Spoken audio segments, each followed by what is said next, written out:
Hello everyone! As a heads up, this episode has been divided into 2 parts. You are now listening to part 2. If you haven't listened to part 1 yet, please go back and do so before continuing forward. We hope you enjoy.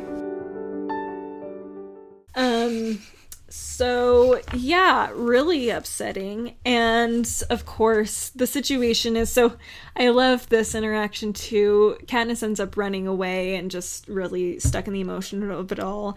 And she realizes, oh shoot, Peeta or Haymitch will have to go in too. And so she goes back to Haymitch. And of course, Peeta had already been there. Well, Haymitch is like, what, you want me to die? Basically, that's what you came to ask me. And she's like, well, she starts off just being like, I want to drink. Dealing with the trauma. That's not a good day. No. So they chat, and Katniss is basically like, well, Haymitch is like, you could live 1,000 lifetimes and never deserve that boy. She's and like, it's I know. So true. She's like, I know, and that's why we need to keep him alive, because he deserves it more than either of us do. And so that's her goal, is to get Peeta out of this alive. She's like, they're not going to let me live. And they may not let Peeta live, but they're more likely to let Peeta live than me, because right. Katniss is the problem.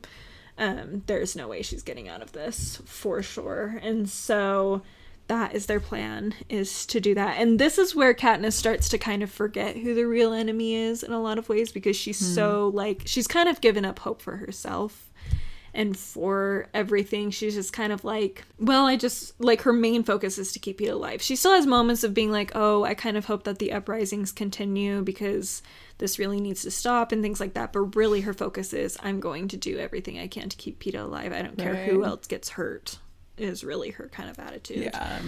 We also do, just a side note, they watch the tape from Haymitch's games, and so we learn a little bit more about his experience, which he actually partnered up with a girl in his district as well, who ended up dying in his arms. Poor Haymitch. Anyway, but he ends up using a little glitch in the system to win that the Capitol probably did not mean for him to use. And so Katniss just gains a lot of respect for him, recognizing like he also has caused a lot of problems for the Capitol. And so between the two of us, we should be able to keep Peeta alive, because we're not afraid, basically, to do whatever it takes. Neither of us. Yeah. Capitol is like, those darn District 12 people. Yeah, they know. They're the underdogs. So, continuing forward, we meet the tributes of this round. Some of the key ones being Finnick, Joanna, Mags, Beetee, and Wyrus are some of the main players that they end up working with. So this is a situation where it's better to make allies, because they all already know each other. And so it's going to be a lot harder for them to kill each other. And so if you're not friends with them, then they're like, cool, I'll kill you, because I don't want to kill my friend. Right. And so it's not easy for Katniss. This is not her strong suit, is making friends. I do have to appreciate, though, I think it cracked me up that the Capitol did this as a way to kind of gain back control, right? Mm-hmm. They're like, oh yeah, we'll show you victors that we're actually the ones in charge. Yeah. But then the whole time the Capitol is fighting the fact that the victors are all so chill. Yeah. It's like, they all show up to these events. Care. They're just like hanging out, and they get in their little groups, and they're just talking to each other, and nobody's each other's enemy in this group, you know? And I just love the fact that it's an immediate slap in the Capitol's face. Like, it backfires on them so fast, because these victors are just not reacting the way that they want them to, and it's not creating the fear and suspense that's supposed to be there. And the Capitol themselves, like the people of the Capitol, love these people too. Yes, that's another one. That's another way it backfires, because it's like then the Capitol themselves are upset about this. They're genuinely upset. Yes. There's there's a level of genuine love and care for these people that they've seen and waved to for years. Yeah. Decades in some cases, who have been public figures. And so they're not happy about this situation either, which just feeds the fire of the rebellion. And then the victors themselves feed the fire, because they aren't playing. They all know what the Capitol's games. They understand it. They've experienced better than anyone. And they're the kind of people who are willing to stand up and do what it takes. And they don't have lives anyway. We've Exactly. talked about how they're all slaves, Yeah. but they can't do anything on their own. But now this is suddenly a chance where they're all together and have rebellion happening, and they can do something. Yeah. So it's like bad choice on Yeah. Snow's part. That's all I have to say. he forgot the part where he said even the strongest. I'm like, these are not going to be easy people to deal with. Yeah. That they survived the Hunger Games and they're adults now. Tori, you just gave me goosebumps. You forgot the part where you said the strongest. Yeah, oh my goodness. But they still like to play all the psychological games with Katniss, because then they get back to their apartment, their penthouse, and they see their slaves, basically, that they get, the Avoxes, who are people who have committed crimes against the Capitol, and they basically, I don't think they have their tongues removed, but something is done to their tongues that makes it so they can't talk. Okay. I think they I imagined it as removal, but I don't know. Yeah, I thought it was removal, but then Katniss has like a little moment in this at some point where she says something about they do something to their tongues, but I don't, surgically to their tongues was how she described it, and I was like, oh, I thought they just removed it, but I think it's like a little bit different. Anyway, so basically they get there, and one of them is a girl who was there the last year who Katniss had seen in the woods and had seen caught by the Capitol before, but the other one is Darius, who was the peacekeeper who was unconscious on the ground when they went to save Gale. And so it's really traumatizing for her, as you would expect, that I don't know why she thinks she needs to be mad at PETA all the time. But she's like mad at PETA because he laughed at her because he called her a prude. Because everybody's like kissing her on the lips, and Joanna's getting naked in front of them on the elevator, and she's all like shook, and PETA's like laughing at her and is like, they're just trying to mess with you because you're just so pure. She's like, no. And he's like, yeah, you'd barely look at me when I was naked when I was injured. Like by Capitol standards, you are so pure. Anyway, and so she's mad at him about that. And then this Darius thing just threw her off. And so she's basically like, well, I may save his life, but I don't have to like him. I don't have to be nice to him. I'm like, oh, Katniss, calm down. And it's this one area where she feels like PETA can't relate to her still, because she has this relationship with the peacekeepers that somebody who grew up like middle class like PETA doesn't really have. And so there's still a level of her not fully letting PETA in, because she doesn't believe that he can actually understand everything that she's been through, which is true to a point, but he would try if she would let him. And it's kind of a situation at this point where, I mean, neither of them is going to understand everything. Right. But at this point in your life, PETA probably understands a lot more than Gale does. Like, if you're comparing You didn't have to compare. You do have to compare. Nobody was talking about Gale, Tori. But I'm just saying, well, because in this, she's also kind of thinking, like, the idea is PETA doesn't understand, but Gale would. Gale would, yes. It's And- true. But overall, yeah. PETA understands her significantly more than Gale does at this point. Yeah, and not just, like, her experiences, but also her. Yes, Like, he her as a knows person. her better than Gale does. Right. Which Gale doesn't even understand that that's the case anymore, either way. Poor But, Gale. I know. Sort of. He'll be fine. It's okay. We got a moment of Anyway. sympathy from you. I'll take it. Gale's not a horrible person. I just don't want him with Katniss. Anyway, okay, moving on. So then we do still see her having moments of remembering who the real enemy is and who she's fighting, but there is some level of it all being for PETA instead of as like people who are potentially going to kill PETA, instead of what the real enemy is, which is the war, the violence, the problematic nature of their society that they are needing to fight, but she's more focused on whatever to keep PETA alive. And so we have the talents showing, which is a fabulous scene as well. Ugh, this book is full of fabulous scenes. Anyway, so she goes out and PETA's gone before her and she doesn't know what he did. But she can tell it really was uncomfortable for the game They're shook up. makers. Yeah. So they covered whatever it was up. There's something on the ground that they covered up with a rug, and she can't see it, but she's like, okay, I got to do something real bad, basically to pull the attention off of PETA and onto me. And so funny. She is so gangster. She hangs a dummy and writes Seneca Crane on it, who Seneca Crane was last year's game maker who was killed because he let her do the berry thing. And President Snow was not a fan of that. I mean, he even says if he had any brains, he would have just blown you up right then, but he didn't.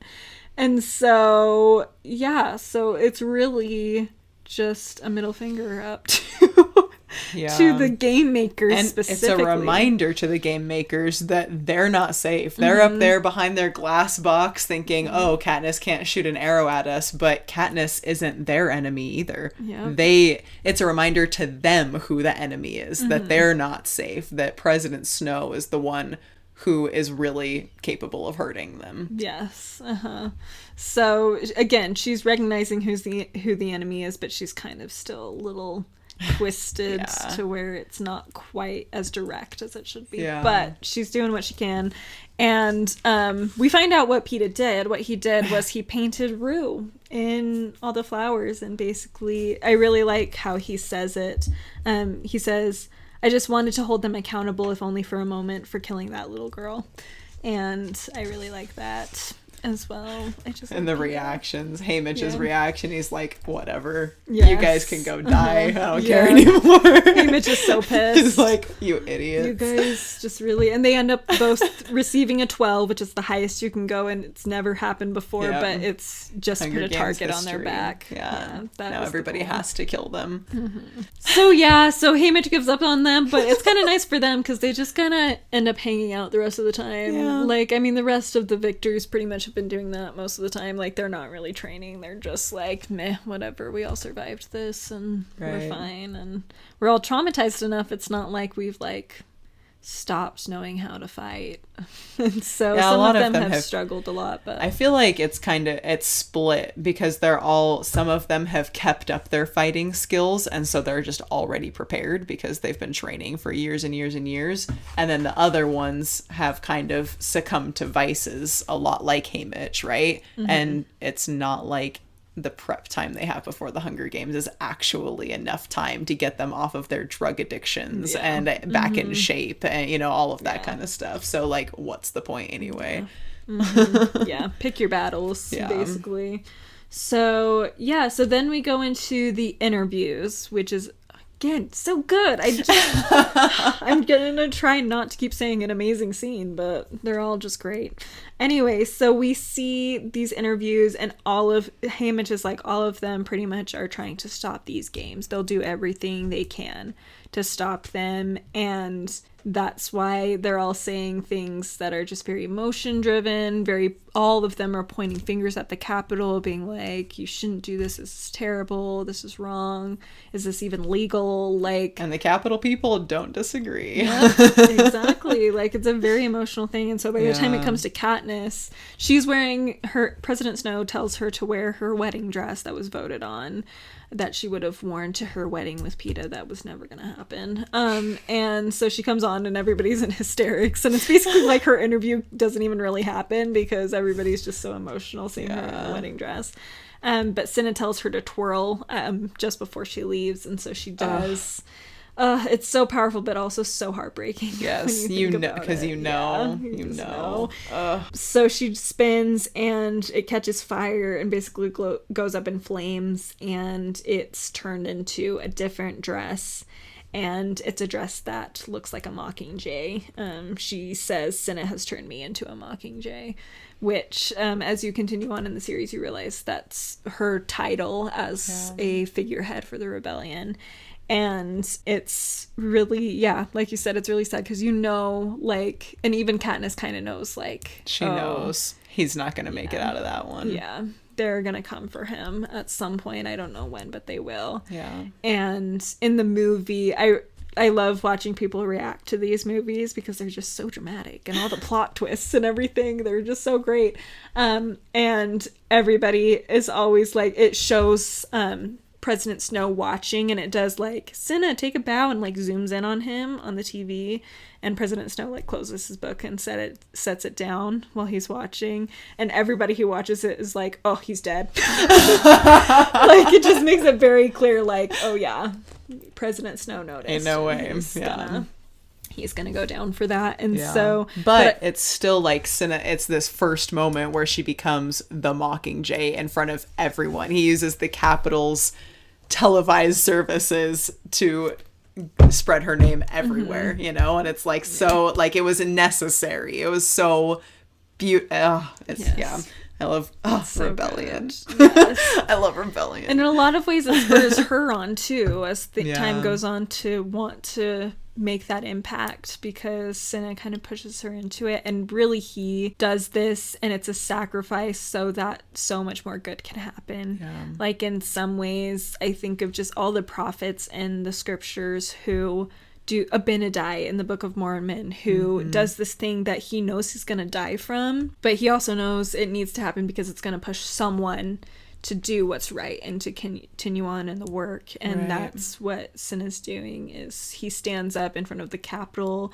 and basically bears his testimony in a way of the rebellion and the need for it, and gives his life for that testimony in order to spur on someone who's listening or watching, and one of those people being Katniss. So that reminds me of a specific scripture that I found, that it's Romans 12:5, and it's pretty simple. It just says, "So we, being many, are one body in Christ, and everyone members one of another." And I just love that imagery of like everybody being part of Christ and his gospel and that message. And, you know, Katniss in this particular situation, we would see like as Christ, right? You know, she's a sacrifice in a different way. She's not like a death sacrifice the way that Christ was, but, you know, very much like, I mean, being the public figure that she is its own sacrifice. She's giving up everything when she decides to take on that mantle. And I mean, even now she's given up a lot too. And I think it's cool that all of these other people kind of work as members of that body to make it possible. Katniss alone wouldn't stand a chance. Oh, heck no. She would have nothing. She's not charismatic enough. She has nothing. It's almost happenstance that she's even become this character for all of these people. So yeah, I mean, you have Cinna becomes the first person who like sacrifices himself as a member of that body for that body, you know. And as we, you know, all the spoilers as we continue on, I won't actually say anybody, but we learn that there are a lot of people right now acting in her interest for this greater body, even though it's putting their lives on the line. And I just love that comparison to members of the body of Christ. And, you know, like you were just talking about, Abinadi was absolutely acting as a member of the body of Christ, you know, and being willing to do his part, whatever that is. Each member of the body has a different role, but they're all important to the overall functioning of it. And so I love that Cinna is... he's so good. I love Cinna so much. I know. I love him too. Okay. Anyway, okay. So then we go into Peeta's interview. It's so good. You just can't beat him. Good. He's just so good at this game. He's so good at it. He may not be the best fighter, but he can do this. He can play the game. So, especially because Haymitch hasn't been coaching them this time, really. Because, like we said, he gave up on them. He's like, okay, whatever. You're just messing up. And so they have the interview with Peeta. And Peeta's basically like, well, Caesar Flickerman, the anchor, is like, oh, it's so sad that you didn't get married, like we were so excited and stuff. And Peeta's like, oh yeah, we got married actually in secret. And Katniss is like, cool. And she's like, yeah, I can see it, I can buy it, I can run with this, I'll just blush a little bit, whatever. And then he lets the big one drop, because he's like, oh wow, I'm so glad you had that time. And Peeta's like, you know, I wouldn't regret anything at all. except for the baby. And everybody explodes. Just have to appreciate how his dramatic timing is just impeccable. Seriously. It's like so right good. When nobody can handle anything else, just bomb drops. Yep. She's so pregnant. Good. And like Josh Hutcherson, like the way he delivers the line in the movie too, just plays it up so well. And like Katniss is like, oh my gosh, I can't believe he just said that. And she's like, it's a good thing I just looked shocked because like that still worked, but also like so crazy. And but ultimately they don't cancel the games, even though even Capitol people are trying to say that. But we do have this great moment too where she ends up taking the hands of the male tribute from District 11, Chaff, and then all of them join hands, and it's like this unity amongst tributes that are going into the Hunger Games, and how much of a slap in the face that is to the Capitol as well. And so there's all these big moments that, like we said earlier, like the Capitol was not prepared, President Snow was not prepared to actually deal with them. He didn't realize what he was doing fully. No, he didn't realize what he was taking on. Mm-hmm. So then we get towards the games, and like expected, Cinna is killed. Well, we don't see him actually die, but he's dragged you can away. Assume he's dragged away, and it's horrible because basically they have Katniss get into the tube, and then it doesn't go up when it's supposed to, and that's when they come in and attack Cinna. When she's behind the glass, she can't do anything about it. She just has to watch, and then immediately goes up into the games. Like they are, but it's so fascinating because like you would think that they would try to get her to view the other tributes as her enemies and not the Capitol. Yeah. But by doing these things, like they're trying to throw her off and stuff and threaten her, but they're not realizing that it's determining her to want to make sure. They're reminding her. They're reminding her of who the enemy is. That's probably where the Capitol differs from Satan, because I don't think Satan messes up very often and staying really subtle in our heads and trying to trick us, whereas the Capitol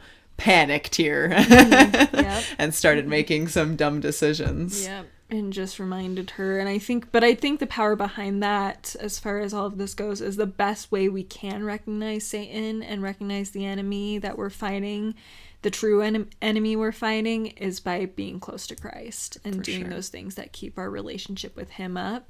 And then we're able to better see. We'll see with clearer eyes. You can feel the difference in the influences. So then they get in, and Finnick has Haymitch's bracelet, and so it's a signal to Katniss to trust him. You're gonna be allies. Sorry, sucks to suck. Basically, Haymitch is like, I don't care that you don't want allies. You need them, and I'm gonna force you.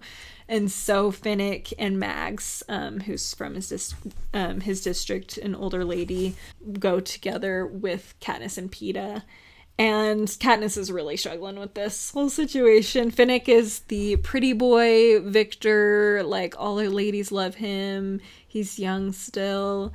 His story is really, really tragic. We get into it more in Mockingjay, but basically he's been used like all the other Victors as a slave, but in his case, because he's nice looking, they've been using him as a sex slave basically, and which just makes my heart break when you think about he went at 14. So anyway, really awful. But he's very good at faking it, like all of the other Victors, so he's just very much a flirty little stinker. Basically, Stinker's a good word. Katniss starts to see a little bit more of a more serious side to him throughout this. And it's in these moments that she sees Finnick as the enemy, where he's really not. And we learn more about why he's not later on in the book. But for now, she just keeps thinking, like, I should just get it over with and shoot Finnick. Like, that's where her focus is. Right. Forgetting like, already I'm gonna have to kill him anyway. Who the real enemy is. But also, in a way, it's because she's lost a lot of hope. Like, she's like, I don't think I'm going to get out of this. Like, she doesn't really fully believe in the uprisings. Like, she believes in them because she wants them to happen, but she doesn't realize how big they actually are. Right. And so how big the situation really is, this rebellion. And so to her, she's just like, whatever, this is just the games. I just got to get Peeta out of this. And that's my only goal, instead of remembering what the last thing Haymitch said to her was who the real enemy is. And clearly you would think that if Haymitch chose Finnick with those words in mind, you would think, oh, maybe there is something going on more here. But she's in a difficult situation, so it's understandable. But it's in the most difficult situations that our view can be narrowed so much. We can allow judgment it to be gets clouded. Mm-hmm. That was so okay. I'm gonna bring up another scripture here that just I don't have any commentary on it. It just kind of fits perfectly by itself. In Moroni 7:14, he says, "Wherefore take heed, my beloved brethren, that ye do not judge that which is evil to be of God, or that which is good and of God to be of the devil."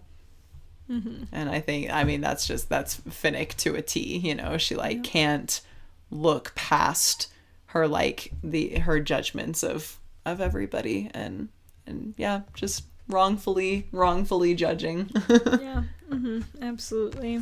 So then we get really into the games. The first thing that happens while they're looking for fresh water, because it's all salt water that they've been able to find, is Peeta hits a force field and dies, basically, temporarily. His heart stops, and Finnick ends up starting it up again, which Katniss is really surprised by. For obvious reasons. Yes. But Peeta comes back and Katniss is just so happy. Oh, it's so cute. Oh my gosh. She's so relieved. It's too bad she's not in love with him. I know. For some reason, when Gale almost dies, she's like, oh, I must be in love with him. But when Peeta almost dies and she freaks out like that, she's like, that's not her thought at all. It's fine. It's fine. I think part of it is just she feels like she should be in love with Gale because they've been together so much longer. I think that's really what it comes down to. She's like, this makes sense. Yeah. And before the games, Gale did understand her better than Peeta would. And it did make sense. There's still that relationship there, but after the games, nah. Sorry. No, not anymore. But anyway, so we see this happen. Finnick saves him. Then we have the mist, which is a poison fog that comes in. And Mags... it's so sweet. Oh. Basically, they're both... So it's causing their nerves and stuff to twitch. When they get this poison fog on them, they blister up and then it impacts their nerves. And so not only are they in pain, but they also can't control their movements very well. And so Finnick isn't able to carry... And then Peeta, his legs are particularly affected. And so he can't really walk very well. But Katniss isn't able to carry Mags for very long. And so between Mags and Peeta, they just can't do very much for them. And so Mags just kisses Finnick on the mouth and walks into the fog and dies. Knowing that she's not going to make it and choosing to save Katniss and Peeta. And they still don't understand this. They're like, why would she do that? And okay, I'm going to go into a little bit of spoiler for later on because I think there's a lot of moments that we just need to talk about. Yeah, it needs to come out. So basically all of these tributes are, well, not all of them, but a lot of them are in on this plan to get Katniss and Peeta out of the arena. And so that's what they're doing. And especially Katniss, but Peeta too, because they know how much Katniss... Well, Haymitch tells them. Yeah, Haymitch says that they won't keep Katniss if Peeta's gone. Yes. So they have to protect Peeta too. Yep. So they have to do both. And, I mean, Peeta also has an impact. So there's that too. But, yeah.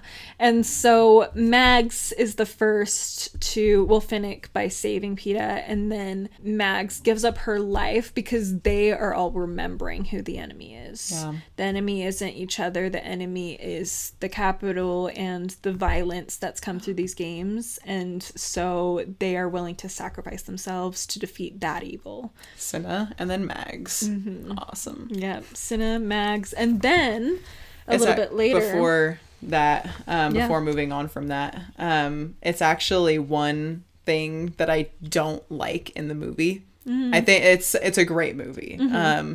But they changed this scene to where Finnick flips out when Mag sacrifices herself. Mags runs into the mist and Finnick is like, no, and Katniss kind of has to drag him away and get him away. And I'm like, that kind of takes away from this overall plot, because part of it is Katniss is like, why would Finnick carry Peeta instead of throwing Peeta into the mist and grabbing Mags? Like, why would he make that choice? It's like, in the book, nothing is adding up. Like, none of these decisions are making sense to Katniss, but her judgment is so clouded that she can't, like, put it all together. And yeah, in the movie, I feel like they take away from that, like, I could see that. really important goal, when Finnick freaks out, instead of just being like, yeah, okay, business as usual, let's get out of here. Yeah, because, in the book, he takes it very calmly. Like, he understands. Yeah, and Katniss is like, what the frick? But then, like, later it says that he wants to take watch, and Katniss realizes it's because he needs to cry about Mags. Right. And so, like, it still means a lot to him, but, like, he just doesn't want to show that in front of them, and he knows that it had to happen. Yeah, in that moment. Katniss doesn't understand. Yeah. So, yeah, that's a really good point. I agree with that. Although, I mean, I do like an emotional, like, screaming out for those you love. It would have been pretty... in the sacrifice. But imagine the impact on the viewer. That's true. Like, having Finnick carry Mags this whole time and seeing their relationship, and then he just, like, walks away from her. The viewer of the movie would be like, whoa. What is going You'd be on? right there in Katniss's head. Yeah, that's true. That is very true. I feel like it would have taken some real acting chops, though, to show, like, that he cares about it, but, like, It's instead true. of just being, like, ignore it. You know what I'm saying? Right. Like, you could easily They'd have be to show him emotionless. crying later on, for sure, Or even in the moment, like, looking. Right, yeah. Having a look in his eyes that's, like... You'd have to see the pain so much there. pain, but just being like... let's go, kind of a thing. So anyway, which, I mean, I believe Sam Claflin could do it. For sure. Anyway, and then we have the monkey scene where this District 6 woman who they've barely interacted with comes out and stops a monkey from attacking Peeta and gets attacked herself and killed. And Katniss and Peeta are so confused, but it's so sweet. Peeta's amazing. I can't stand it. Basically, they go down to the water that's surrounding the cornucopia in the middle, and he takes her body there and basically tells her about, like, these paints that he mixed, because before the games, that's, like, the one interaction they had with this woman who's addicted to morphling is what it's called. It's like more intense morphine, basically. Morphling, and they painted together. Basically, they painted Katniss together. They painted her into a meadow, and it's very sweet. And so he's just telling her about, like, when he'd do the cakes at the bakery, like, how he would mix the colors in the frosting and stuff, and it just calms her down before she dies. And I'm like, Peeta, why are you so good? But again, just, like, this other woman who's part of this, who has suffered with addiction, and I think it's extra powerful thinking of her and her situation. Like, she easily, like, addiction is something that is so, like, consuming.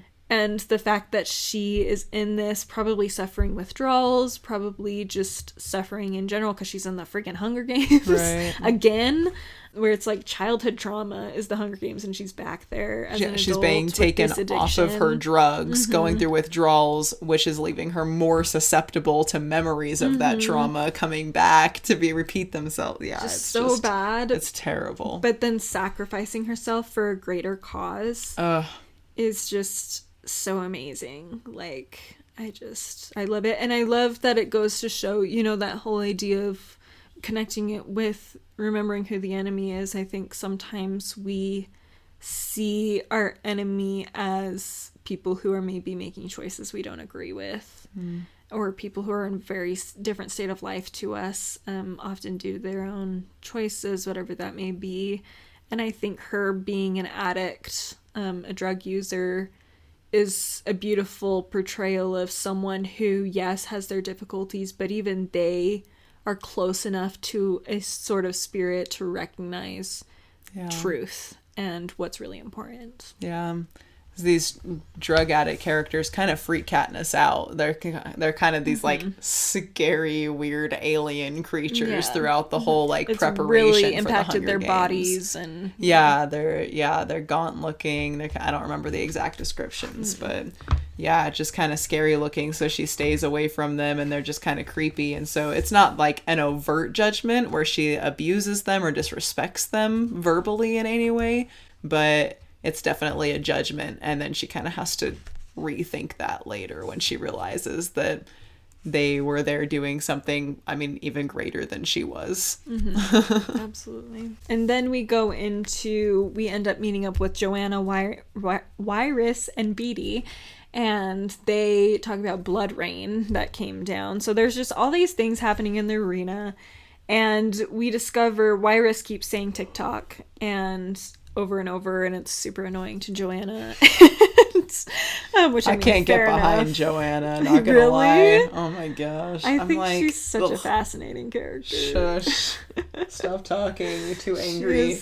She has a lot of anger, but I do think it's interesting that she's even able to push past that anger to focus on who the real enemy is. Like, I think she does, especially like comparing her to Gale, who is also a very angry person. Right. Like, I just think she's able to understand the real truth after being in the Hunger Games, the real truth of what they're fighting against better than Gale does. Yeah. Even though she is so angry, and I mean for good reason, frankly. Like, I mean, she's gone through it, the poor thing. Like, I mean, she says it right not long after this with the birds, that the Jabberjays that sound like the tortured members of your family, which is just awful, and you're forced to listen to them because you get trapped in it. Joanna's like, I don't have anybody left that I love, so they can't do that to me. And I believe we learn in Mockingjay that it's because they tried to do the same thing to her that they did to Finnick, and she refused, and so they killed the people she loved. She can be frustrating, but also I get why she's so angry. Because but she is interesting in that I would say that she probably gets distracted from the enemy at times. I think there are times where she's genuinely like, this isn't worth it. You are terrible and I want you gone. You know, she gets distracted, but she does like go back. And honestly, that's more accurate to all of our journeys, right? Getting distracted, diverging a little bit, and then being like, okay, no, I know. It's so true. So true. Honestly, she's kind of like a lot of the worst aspects of Katniss just put into a person. That's fair. Like, she just is Katniss. She's just more vocal about the feelings that Katniss has. Whereas Katniss is very quiet. She just says everything. Keep it to herself. And I think a lot of that does come from the fact that Joanna doesn't have anybody left. For sure. Like, Katniss still has people she loves left who could get hurt by what she says and does. Whereas Joanna's like, I don't. Who cares? So... Like, kill me. Make my day. Seriously. Exactly. So sad. It's terrible. Yes. Anyway, so yes, Ryrus keeps saying TikTok, and Katniss figures out upon thinking about it that it's because the whole arena is a clock. So all of these things that are happening in the arena happen within an hour, and it's all separated by these little sections of the arena. And so they're starting to understand this a little bit more. We have an attack at the cornucopia where they first of all spin the arena, so now they don't really know where the danger is, which is what leads them to be in the wrong place with the birds. And then we also have Wyrus get stabbed during this, and they also are able to kill a couple of the career pack, who are their main enemies within the games. And so that is a big scene. And then they have the Jabberjays situation. Man, the Capitol really just wants to mess with them, but I do think it is coming from this place of panic. Like, they're really trying to throw them off and psychologically, but it's just making them more determined. They have to play this psychological torture game because they're like, because they keep surviving everything else. So, but absolutely, then it's just reminder. It's just those blatant reminders that tell them, like, no, these are the people we actually want to be fighting. And then we have the moment with PETA. The moment. When I wrote this in my plan, Coriana texted me and was like, so what's the moment with PETA? And I was like, I'm sorry, I didn't know how else to explain it. But it's basically where we see once again how amazing PETA is. And Katniss is like, I think we need to leave soon because we're down to just a few of us left outside of our personal ally group. And I don't want to be the one that has to shoot first. Like, I'd rather they die by other hands than ours if possible. So if we leave now, that's more likely to happen. And PETA's like, okay, maybe let's wait a little bit longer until we at least kill, like, maybe a couple more of the careers or whatever. And then we'll move on. And then he does this whole spiel where he's trying to persuade Katniss to let him die. And part of it is they all got a little gold piece. Well, Katniss had her pin already that was gold. Effie got her hair. And then Haymitch was given the gold wristband that he gives to Finnick. And then PETA asked for this gold locket. And inside it has pictures of Katniss's family and Gale. And just telling... And Gale! Anyway. And Gale, yeah. Like, PETA, man. PETA knows who the enemy is. PETA. He does. And he's like... PETA's like, I know you love Gale, and that's okay. Yeah. Like, he's like, for them, you need to live. And, of course, it just determines her even more. She's like, okay, you're way too cute. You can't die. That's not what she thinks, but that's what she thinks. She's like, you tried to make that work, but really it just made me like, yeah, you're too pure. I can't. You cannot die, PETA. So, and then they have their first, like, real kiss. Second. Like, I mean, the first one, they have that one, but it's still a little more played up for the cameras. This one's like, okay, they just want to kiss each other. Okay. You know, right. She just wants to kiss him because he's so cute.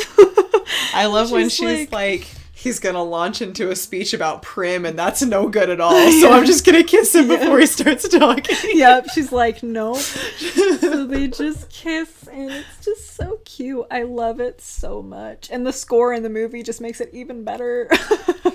And I'm like, okay, another comment about how they did it in the movie. I just, like, they did such a good job of showing that that's, like, a real kiss. Like, I feel like it would be easy to be like, oh, it's just another one for the game. But I think between the score and just, like, the way the actors portray it, you're like, okay, yes, this is, like, real. Like, they're getting lost in this, you know what I'm saying? So, yeah, I know what you're saying. Good. So good. It's one of those kisses where cute feels kind of the wrong word. See me? You're reading it and you're like, oh, wow. Okay. We're going for it. When she's like, there was nothing to interrupt us, I'm like, oh boy, where's the scene going? People can still see you too. Like, honestly, let's be careful. Anyway, but they're so cute. Anyway, and again, yeah, like you said, it just shows that PETA really does know who the real enemy is. And like part of his thing is like Katniss. He's like, I just want Katniss to live. But there's also a part of him that knows that like not only does he want her to live, but like she needs to. Like even though he's not in on all the behind the scenes stuff, like he knows enough to be like, this she's Katniss more is important needed. than I am. Mm-hmm. Yeah. And so then we have BD's plan, which is basically he has this wire that he invented that magically was put into the games. Who could have put it there? I know. Interesting. So he takes it, and the plan is there's this tree that keeps getting struck by lightning every day at noon and midnight. It's the 12 o'clock in the clock. And they are going to wrap this wire around, take it down to the beach, so anybody in the water on the damp sand will get electrocuted, and so they can hopefully take out at least one or two of their final enemies within this Hunger Games. And while they're doing this, Katniss and Joanna are taking the coil to the beach, and the boys are staying behind to set things up. And on the way, Katniss, they end up getting caught by the careers, but before they're able to actually see the careers, Joanna seems to turn on her and hit her and then cut her arm open, and she tells her to stay down and then runs. And Katniss is like, well, it's so funny because part of her is like, what was she doing? Like, was she trying to pretend like I was dead? But then she was like, no way. That's not real. That can't happen. Especially with Joanna. She's like, no way. Joanna's just trying to kill me. Joanna's a traitor. 100%. She just left me here to die, basically. And then the careers showed up before she could finish the job, was her thought. And so she's running back to see if Peeta's okay, because she's worried that, like, Finnick and Joanna were together in cahoots and made that switch up, and finds Beetee is knocked out, and she realizes, well, Finnick comes through, and there's just this very tense moment where you're like, is she going to forget who the real enemy is? Is she's got her arrow trained on Finnick to shoot him, because Peeta's gone, I should mention. Peeta's disappeared. I think she hears his voice at one point, but, like, she can't find him. And, yeah, she's trained at Finnick, but then the memory of Haymitch's words to remember the enemy comes into her mind, and in that moment she realizes what Beetee was trying to do. And he was trying, because he's the one who tells her about the flaw in force fields, where you can see them, and they're a little weaker. And so she utilizes that information, shoots an arrow into the sky of the arena, and shuts it down. It's so amazing. So it's really epic. So epic. Shooting directly at who the real enemy is, basically, symbolically. And so, and I love, too, that her arrow doesn't hit snow or anything. Her arrow is trained at the enemy, which is the games, the violence, and the treating each other as enemies is the problem. And it's such this, in terms of the rebellion, it's such an overwhelmingly impossible moment, bringing down the arena. Yeah. Like, who would have ever thought that would even be possible, you know? It's like, it's this moment where she accomplishes the impossible, and it's because she is finally able to clear her head. It's actually kind of interesting that Peeta isn't there. It's the first time that Peeta isn't around her, that she's finally like, okay, let me, like, think this through and figure out what I'm actually supposed to do here, and makes a decision for the greater good that actually helps along the cause that she doesn't actually know that she's supporting. But but a part of her does. A part of her does, yes. She knows enough that she's using her agency to turn the tables. Right. And so it's an awesome moment in terms of both of the enemy and the rebellion, and what she accomplishes with just one arrow in that moment. Yeah. And then we have the reveals. So we have a hovercraft come and get her, and she thinks, I mean, it has Plutarch in it, so she thinks, oh no, I've been caught. It's over. Capital has got me. They're gonna torture me, whatever. But she's like, hopefully Peeta ends up being okay, basically, is her last thought. And then she passes out and then wakes up, and she comes face to face with Haymitch, Plutarch, and Finnick in a room together. And discovers that Plutarch Heavensby, this head game maker, was actually in on it the whole time on this rebellion, and has been a leader amongst making these plans to get Katniss and Peeta out of the arena and then go to District 13, where there are a bunch of people still, and there is a revolution being planned and prepared. And Katniss and Peeta were really kind of the only ones who didn't know anything, because it was safer that way. But unfortunately, Peeta was left behind, and Katniss is heartbroken over this. Like, she freaks out. And what do you know? Haymitch was right. Without Peeta, they can't get her to cooperate. Yeah, it's just... And Katniss is, once again, a fool, because how she can act like this and not admit that she loves Peeta, I just don't understand. But anyway, I'm like, she doesn't even need to admit that she's, like, in love with him, but, like, you love him. Like, you love him at least as much as Gale. Like, anyway, it's fine. So, yeah, they have this moment, and then she, like, refuses to eat. She's just really upset, and losing track of who the real enemy is, because she's just so focused on this loss of Peeta, and she's blaming Haymitch. Yeah, so she attacks Haymitch. Kind of becomes her enemy in this moment, instead of understanding that he was just doing what he could. Yeah. And that he's not any happier about it than she is, because he loves Peeta too. It's actually really poignant, because we kind of mentioned this earlier, and it's one of the notes that I took, that Haymitch and Peeta are really the only people Katniss fully trusts. Mm-hmm. They're the only people who she's like, they understand me. They're on the same side as me. She knows that Haymitch would only do things for her good to help her, right? And she when she sees the bracelet that Finnick has, she may not trust Finnick entirely, but she allies with him. She trusts Haymitch enough to say, okay, whatever. And she trusts Haymitch enough to, and she knows him well enough to read his signals with the gifts in the arena, you know?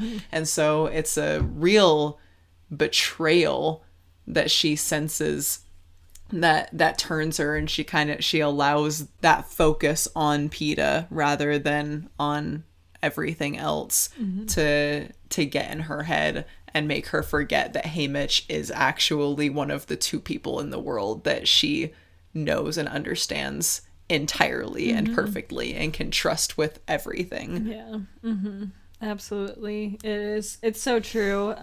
But then Gale comes in, and I mean, at least he's there when she needs him, because she needs someone who she can feel like she trusts, and she doesn't blame Gale for the situation, so it's easier for her to talk to him until, of course, he tells her that her district has gone up in flames.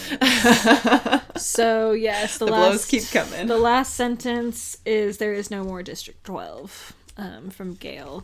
As soon as she blew out the arena, they sent in crafts and blew up District 12, destroyed it. And so Gale was able to get Prim and her mom out in time, and a lot of other people, but a lot of people died as expected, and we learn more about that in the next book. It's really heartbreaking, but it also is just kind of another showing of who the real enemy is, or what it is, and it's the violence and the pain that is being caused unnecessarily and unfairly, unjustly.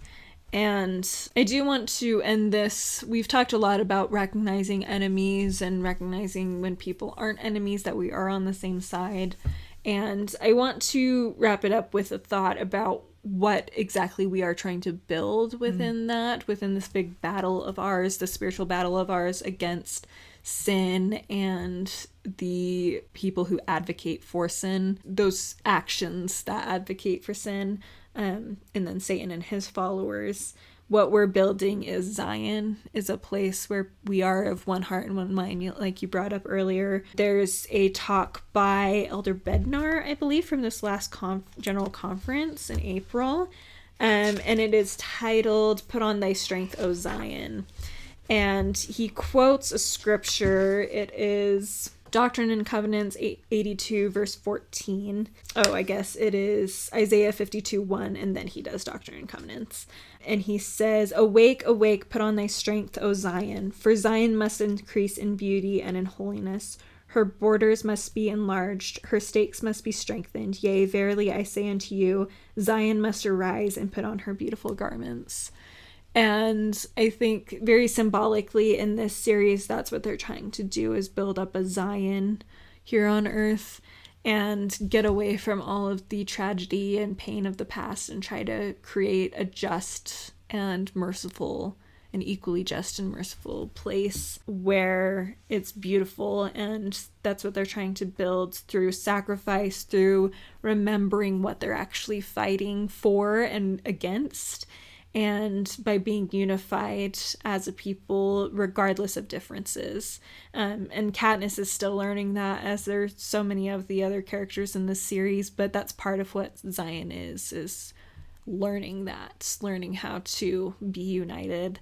And I love how this series really explores that idea. All right. Well, that is everything from us for this episode. Thank you so much for listening and watching. If you haven't already, be sure to subscribe, as well as leave a like or a 5-star review, depending on if you're listening or watching on YouTube. Also follow us on Instagram at God and All Things Podcast. We do post on there pretty regularly, so definitely check us out there. Also, if you're interested in what I'm reading, go ahead and check me out on my channel on YouTube, Good Strong Words. It's a lot of fun over there as well.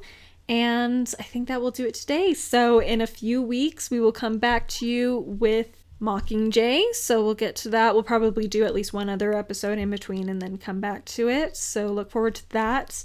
Oh, we forgot to mention at the beginning, we have moved to every other week for episodes. So if you're curious about why we didn't have an episode last week, that is why. We did post about that on our Instagram. So like I said, be on there because then we'll put updates and stuff. It's just going to be easier for our schedules and a little bit for our mental health as well.